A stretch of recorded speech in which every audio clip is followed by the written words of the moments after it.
ಉಪರಾಷ್ಟ್ರಪತಿ ಚುನಾವಣೆಗೆ ದಿನಾಂಕ ಪ್ರಕಟವಾಗಿದೆ. ಆಗಸ್ಟ್ 5ರಂದು ಮತದಾನ ನಡೆಯಲಿದ್ದು ಅಂದೇ ಮತ ಎಣಿಕೆ ನಡೆಯುತ್ತೆ. ಆಗಸ್ಟ್ 10ಕ್ಕೆ ಉಪರಾಷ್ಟ್ರಪತಿ ಅನ್ಸಾರಿ ಅವಧಿ ಅಂತ್ಯ ಹಿನ್ನೆಲೆ ದೆಹಲಿಯಲ್ಲಿ ಸುದ್ದಿಗೋಷ್ಠಿ ನಡೆಸಿದ ಕೇಂದ್ರ ಚುನಾವಣಾ ಆಯೋಗದ ಮುಖ್ಯಸ್ಥ ನದೀಮ್ ಜೈದಿ ದಿನಾಂಕ ಘೋಷಣೆ ಮಾಡಿದ್ರು. ಜುಲೈ 4ರಿಂದ ನಾಮಪತ್ರ ಸಲ್ಲಿಕೆ ಪ್ರಕ್ರಿಯೆ ಶುರುವಾಗಲಿದ್ದು ಜುಲೈ 18ಕ್ಕೆ ನಾಮಪತ್ರ ಸಲ್ಲಿಕೆಗೆ ಕೊನೆ ದಿನ.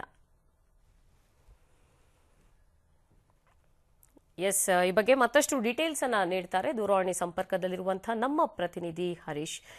ಎಸ್ ಹರೀಶ್, ಏನು ಉಪರಾಷ್ಟ್ರಪತಿ ಚುನಾವಣೆಗೆ ದಿನಾಂಕ ಪ್ರಕಟ ಆಗಿದೆ, ಏನಿದೆ ಇದ್ರ ಬಗ್ಗೆ ಹೆಚ್ಚಿನ ಮಾಹಿತಿ?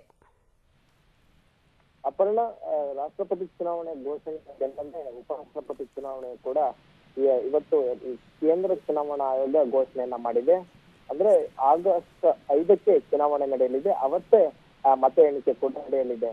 ಈಗಾಗಲೇ NDA ಹಾಗೂ UPA ಎರಡೂ ಪಂಗಡಗಳು ಕೂಡ ಈಗಾಗಲೇ ಅಭ್ಯರ್ಥಿಗಳನ್ನ ಹುಡುಕ್ಲಿಕ್ಕೆ ತಯಾರಿಯನ್ನ ನಡೆಸ್ತಿದೆ. ಅಂದ್ರೆ ಈಗಾಗಲೇ UPA ಹ್ಯಾಂಡ್ ಓವರ್ ಲಿಸ್ಟ್, ಅಂದ್ರೆ ಉಪರಾಷ್ಟ್ರಪತಿ UPA ಅವರು ಬೆಂಬಲಿಸಿದಂತಹ ಹಮೀದ್ ಅನ್ಸಾರಿ ಅವರಾಗಿದ್ರು. ಹೀಗಾಗಿ NDA ಕೂಡ ಹೇಗಾದ್ರೂ ಮಾಡಿ ಉಪರಾಷ್ಟ್ರಪತಿಯನ್ನು ಕೂಡ ನಾವೇ ನಮ್ಮ ಅಭ್ಯರ್ಥಿ ಗೆಲ್ಲಬೇಕು ಅನ್ನೋ ನಿಟ್ಟಿನಲ್ಲಿ ಅವರು ಅಭ್ಯರ್ಥಿ ಹುಡುಕಾಟದಲ್ಲಿರುವಂತಹದ್ದು. ಹೀಗಾಗಿ ಜುಲೈ 14ರಂದು ನಾಮಪತ್ರ ಸಲ್ಲಿಕೆ ಆಗುತ್ತೆ. ಜುಲೈ 18ಕ್ಕೆ ನಾಮಪತ್ರವನ್ನ ಕೊನೆ ದಿನ ಆಗಿರುತ್ತೆ. ಹಾಗಾಗಿ ಎರಡೂ ಪಂಗಡಗಳು ಕೂಡ, ಎರಡೂ ಮಿತ್ರಕೂಟಗಳು ಕೂಡ ಈಗಾಗಲೇ ಅಭ್ಯರ್ಥಿಯ ಹುಡುಕಾಟದಲ್ಲಿದೆ.